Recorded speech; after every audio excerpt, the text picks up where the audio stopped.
Yeah. Yeah. Oh, yeah. Should I just go ahead and start now? Yeah. Okay, cool.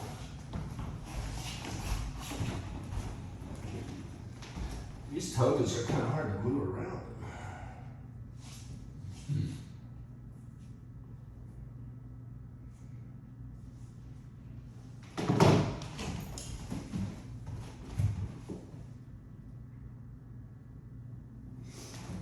Just make sure the sound's high enough.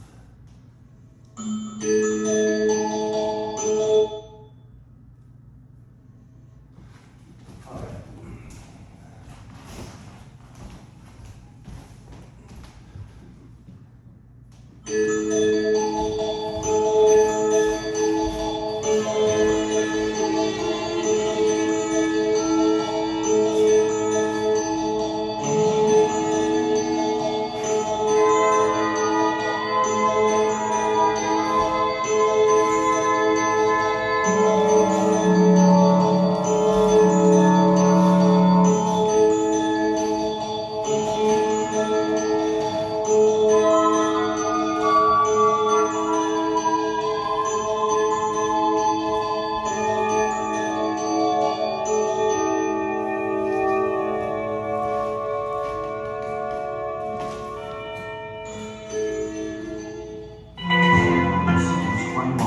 The Roman god of war. She gave birth to twins Romulus and Remus, but the children were born condemned to death. Amulius ordered the two children to be thrown into the Tiber. Rhea Silvia was imprisoned, and the children were put in a basket and thrown into the river. The children were carried by water to certain death, but this was not the will of the gods. As fate would have it, the basket was left stranded on the banks of the river, where a she-wolf was quenching her thirst. Contrary to expectations, the she-wolf did not devour the babies. She took them from the riverbanks near the Capitoline and Palatine hills. In her cave, the she-wolf suckled the two boys. Thanks to the she-wolf's milk, one of the most important cities in the world arose. Pastor Faustulus found the children under a fig tree. On the branch of the tree was a woodpecker, a bird sacred to the Latins. The shepherd rescued the children and raised them together with his wife. The brothers grew up to be strong and daring, but when Romulus began to set the sacred boundaries of his territory, the dispute between the brothers reached a critical level. Remus again disagreed with his brother. In an act of provocation, Remus overstepped the borders of Rome.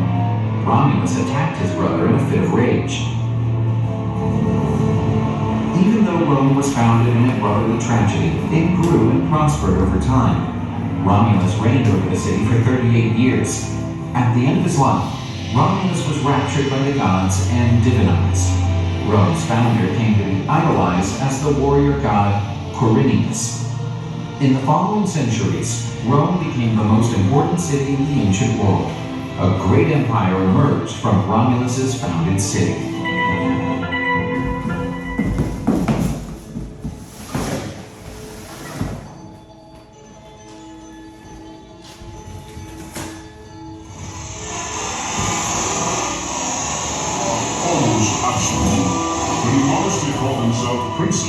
The first senator.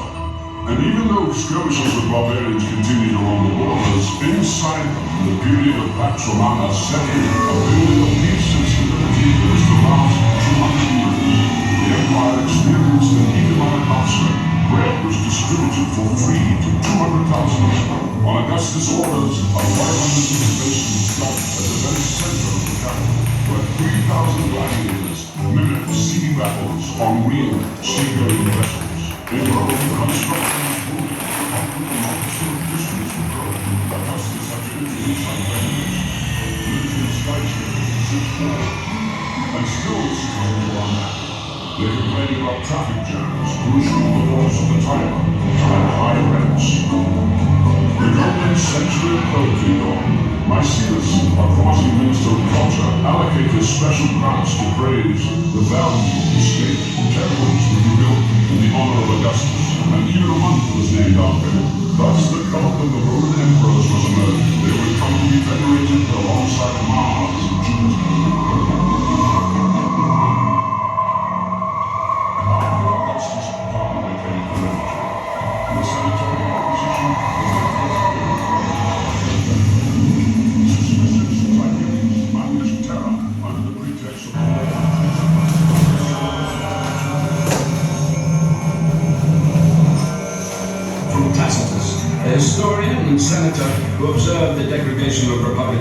institutions. Fate of the empire was now decided not so much by the Senate, but by the Praetorian Guard, the emperor's personal security force, created back in the times of Augustus. These suffocated cavalry cushioned slaves being given by the sword and able warriors emperor. The Orthodox. At the same time, the empire was expanding into new territory. Roman legions strongly parted, where they conquered the town called Lancing. Products of the taxation system, and the non-Roman European attendants on that.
I appreciate the support. Hello.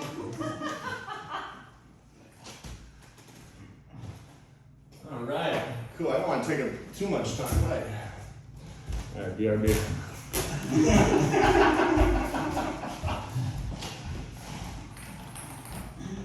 Make a noise, Cece. Isn't that nice? If you found out like eyeball was simultaneous, like teeth falling out of the slimer. Yeah, I was really hoping I had a ping pong pad. And a little spin back. That was a good art history class. I know, right? Yeah. I didn't know we were going to hear the history of Rome. Those full of surprises. Yeah, I would say if that's the way empires go. Yeah, it sure is. Well, all I know there are big stamp on them.